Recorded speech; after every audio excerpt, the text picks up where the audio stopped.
Hello guys, I am Anand Sahu, your friend and banking aspirant. Today we are discussing about the descriptive writing of IBPS PO mains because it's a final strategy. Here we discussing about the final strategy of descriptive writing. तो चलिए शुरू करते हैं आज की video. तो यहाँ पे हम डिस्कस करने वाले हैं अपना फाइनल जो स्ट्रैटेजी है डिस्क्रिप्टिव राइटिंग के लिए IBPS PO मेंस के लिए, क्योंकि जो आपका IBPS PO मेंस है उसके लिए आपको ज़्यादा से ज़्यादा 6 से 7 दिन ही आपको रह गए हैं। इसमें आप फाइनल जो है स्ट्रैटेजी किस तरह आप अपनी स्ट्रैटेजी को थोड़ा सा घुमाव दे सकते हैं और यहाँ पे कुछ बेस्ट करके अपने थोड़े और मार्क्स इंक्रीज कर सकते हैं। तो करते हैं स्टार्ट। चलिए यहाँ पे हम बेसिक्स देखेंगे। तो आपको लेटर और जो हमारा ऐसे जो राइटिंग आता है वो डिस्क्रिप्टिव राइटिंग में वो उसमें आपको 25 मार्क्स का दिया जाता है और आपको 30 जो मिनट्स हैं वो दिए जाते हैं IBPS PO मेंस के लिए। तो इसमें आपको बेसिक जो चीज़ें ध्यान रखनी होती है कि आपको कम से कम जो लेटर होता है आपका और ऐसे होता है वो आपको 150 वर्ड्स तो लिखना ही होता है। इतना तो आपको लिखना ही होगा जिससे आपके जो मार्क्स हैं वो अच्छे आएंगे अगर आप 150 वर्ड से ज़्यादा ही लिखते हैं तो। यानी कि मिनिमम जो लिमिट होती है वो 150 वर्ड होती है और ऐसे के लिए शायद 150 टू 200 वर्ड्स होती है। तो आपको वर्ड्स लिमिट्स का स्पेशली ध्यान रखना है कि 150 से 200 वर्ड्स के बीच में ही होना चाहिए आपका लेटर और ऐसे। सेकंड जो पॉइंट आता है हमारा वो है करेक्ट फॉर्मेट एंड सैल्यूटेशन। यहाँ पे आपको फॉर्मेट और सैल्यूटेशन के लिए अच्छे से ध्यान देना होगा कि आपको जो फॉर्मेट आप दिया गया है उसी फॉर्मेट में जिस टाइप में आप प्रैक्टिस करते आ रहे हैं आपको उसी में काम करना है। आपकी सैल्यूटेशन जो है वो भी आपको उसी हिसाब से देनी है अपनी।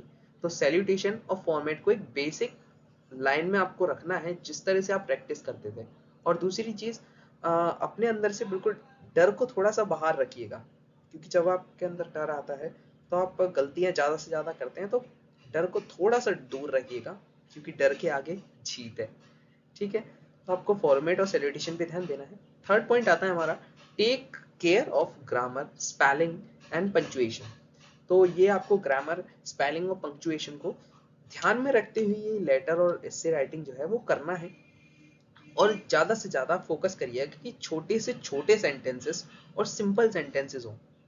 इससे क्या होगा, आपकी जो मार्क्स हैं वो ऑलरेडी इंक्रीज हो जाएंगे, क्योंकि अगर आप छोटे सेंटेंसेस लिखेंगे तो आपकी गलती होने के चांसेस जो क्या होंगे, कम हो जाएंगे यहाँ पे। तो आपकी गलतियां जो कम से कम हो जाएंगी। तो आप छोटे से छोटे सेंटेंसेस लिखिए और स्पेलिंग जो वर्ड्स है वोकेबलरी है वो आसान से आसान वोकेबलरी यूज करिए। नेक्स्ट पॉइंट पे जाते हैं, use simple and straight forward sentences. यही मैंने आपको पहले बताया कि सिंपल और स्ट्रेट फॉरवर्ड सेंटेंसेस को यूज करिए। इससे क्या होगा आपके साथ में कि जो स्ट्रेट फॉरवर्ड और सिंपल सेंटेंसेस होंगे उनमें आप ज़्यादा गलतियां करने के चांसेस नहीं होंगे, क्योंकि आप जो बेसिक यूज़ करते आए हैं हमेशा से वही अगर आप यूज़ करते रहेंगे तो आपको पता होता है कि हाँ यहाँ पे कुछ गड़बड़ है तो इसको ठीक करना है।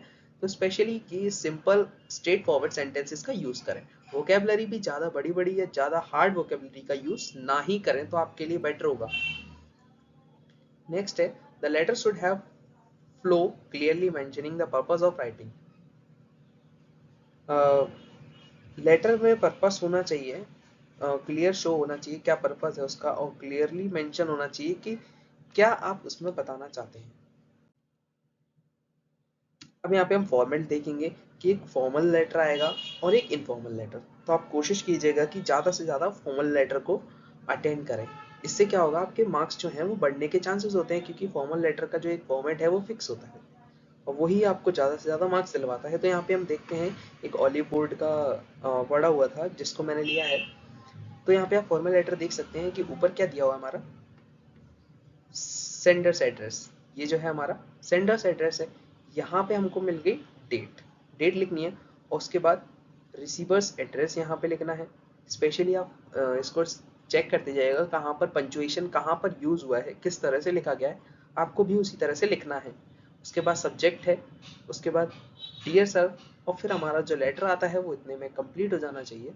और उसके बाद लास्ट लाइन, आपको एंडिंग लाइन यहाँ पर भी फोकस करना है और यहाँ पर स्पेशली फोकस करना है, क्योंकि जो एंड होता है और स्टार्टिंग होती है थोड़े से यहाँ पे फॉर्मेट जो है वो फिक्स है यहाँ पे। तो उसी हिसाब से आपको यूज़ करना है। और लास्ट में योर्स ट्रूली, योर सिंसियरली आप जो भी यूज़ करते हैं वो लिख सकते हैं। तो आपको इस तरह लिखना है किस तरह आपको क्या सैल्यूटेशन देनी है, कहाँ पे बॉडी ऑफ द लेटर को ध्यान रखते हुए करना है, इंट्रोडक्शन भी आपको बेसिक देते रहना है, उसके बाद डिस्क्रिप्टिव भी आपको डिस्क्रिप्शन भी बताते रहना है कि कहाँ पे आप क्या है, और हमेशा टॉपिक पर ही रहे, कभी टॉपिक से बाहर ना जाए, ज़्यादा से ज़्यादा यही चलेगा। नेक्स्ट है हमारा इन्फॉर्मल लेटर। ये भी आपके में आता है क्योंकि आपको दो चॉइस मिलती है, एक आपको छोड़ना है, दूसरा आपको यूज़ करना है, ठीक है। तो इन्फॉर्मल लेटर है, ये भी आप देख लीजिए, बाई चांस आपको ज़रूरत पड़ सकती है कि बाई चांस अगर आपको नहीं आ रहा है समझ तो आप लिख सकते हैं। तो यहाँ पे इन्फॉर्मल का भी होता है, सेंडर्स एड्रेस है ये हमारा, नेक्स्ट हमारी डेट हो गई, उसके बाद हम सैल्यूटेशन लिखते हैं और फिर हम सीधा बॉडी ऑफ द लेटर पे जाते हैं, ठीक है। और लास्ट में योर लविंग जो भी आप लिख सकते हैं वहाँ पे जो दिया हुआ है, स्पेशली यहाँ पे याद रखिएगा कि जो भी एड्रेस अगर दिया है तो वही यूज़ करें, वही यूज़ करना है आपको ज़्यादा से ज़्यादा। अगर नहीं दिया है तो बाई चांस अलग है, लेकिन अगर दिया है तो वही लेटर, वही चीज़ें आपको यूज़ करनी है। नेक्स्ट आता है हमारा ऐसे। और ये जो ऐसे में ये जो मैंने टॉपिक दिया आपको, ये सबसे ज़्यादा हॉट टॉपिक है और मेरे हिसाब से इस बार आने के ज़्यादा से ज़्यादा चांसेस हैं। मुझे लगता है कि यही टॉपिक आना चाहिए इस बार, मैक्सिमम चांस है।